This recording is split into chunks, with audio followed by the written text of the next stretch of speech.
I'm Chad Tribble with Mountain High Suckers. And I'm his business partner, John Garrison. We both moved here in 1996, Chad from Ann Arbor, Michigan, and myself from San Diego.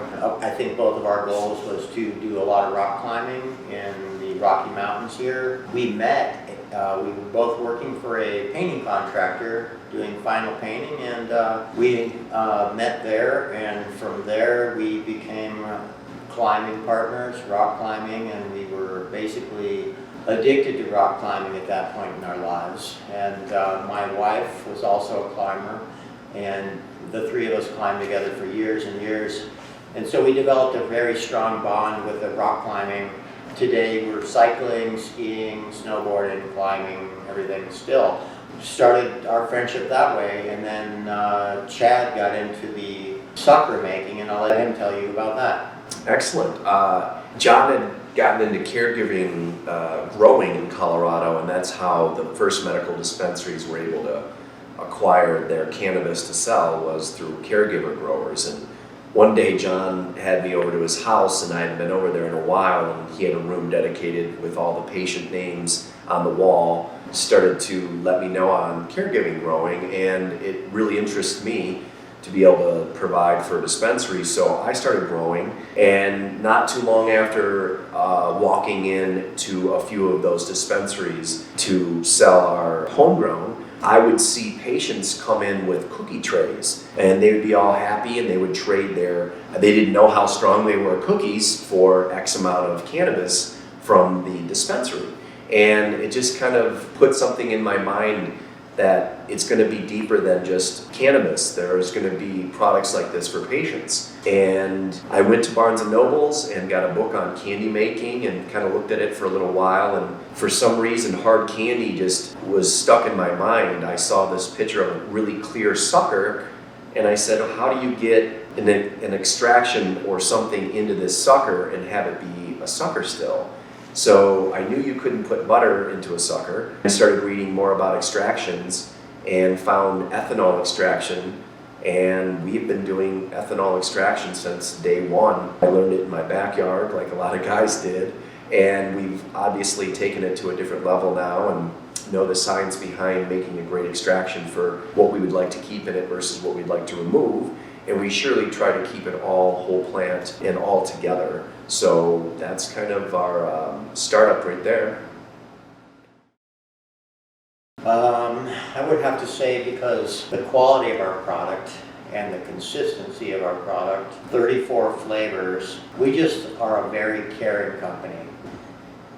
How have we been here this long? I feel like John and I have been here in the beginning before it was really unregulated. We've watched the regulation come into play. We've adapted our working facility to really make the best products we can through guidance from the health department and the state, really making food grade products. And like John said, we actually care. We really work with flavors for a while before we actually give them a chance to go on the shelf. So when an in-house, everybody's happy with the flavor, then we know realistically the public will. There's all sorts of extractions, and we really rallied around ethanol, and there's a lot of other extractions being used, and I think people just need to find their own product to know what works for them. Well, when we first started, there was no CBD on the market at all. We were the very first company in America to have a THC CBD-infused product. Getting the word out was a little difficult. We used to try to educate at it was called a red card for your medical license to be able to buy herbs. We used to try to educate those doctors and tell them about the CBD and so forth and so on. So it was trying in the beginning. It took a couple years for it to catch on, and now, of course, CBD is everything, everywhere, through hemp, it's global, it's the thing that it is. Yes, it's gone from A to Z, we were wondering if the FBI was going to be hitting us on the shoulder in the beginning, to now feeling very confident, promising future for our company right now. And in the beginning, it was a lot easier to get samples to people. We do appreciate regulation. Obviously, there's some plus and minuses about how you can get things streamlined to people, but It was a lot more fun back in the day when we could actually go to a dispensary with a delivery, ask how many employees were on staff that were brand new, because bud tender turnover still happened back then. It might be a little harder now, but we would give samples out the same day and get a lot more response. It's hard to get samples into places these days to solicit. So we've seen it come from no regulation to full regulation, to the globe is going full cannabis medically, and recreationally is kind of right behind it. So it's the breaking prohibition still. Eventually, when it's descheduled, that the big pharma is going to come in and break it all apart and figure out what helps who with what disorder.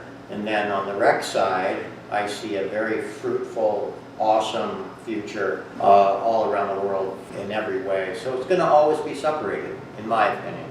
Yeah, well, we'll have to see. I mean, the future is bright. I feel the information that's being provided for people today is very helpful. Back in the day where there was a lot of misunderstood information being put out there about cannabis and its damages versus its benefits, which back then you wouldn't have heard benefits, you would only hear the negative propaganda. And so I feel today we've come so far, 10 years under our belt in Colorado, and that's without true trials, but the testimonials and the data we've collected prove cannabis to be more beneficial than it is negative, and I feel like that's why the world is really starting to rally around cannabis.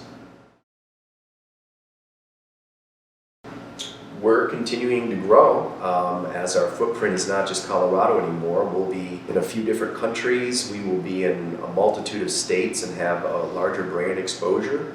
And that's the plan, is to continue to make great products and expand around the globe.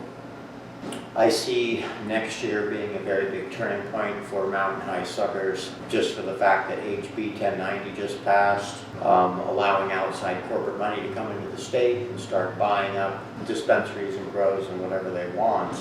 So there's going to be a significant consolidation and acquisitions. So very soon. It's happening. it is.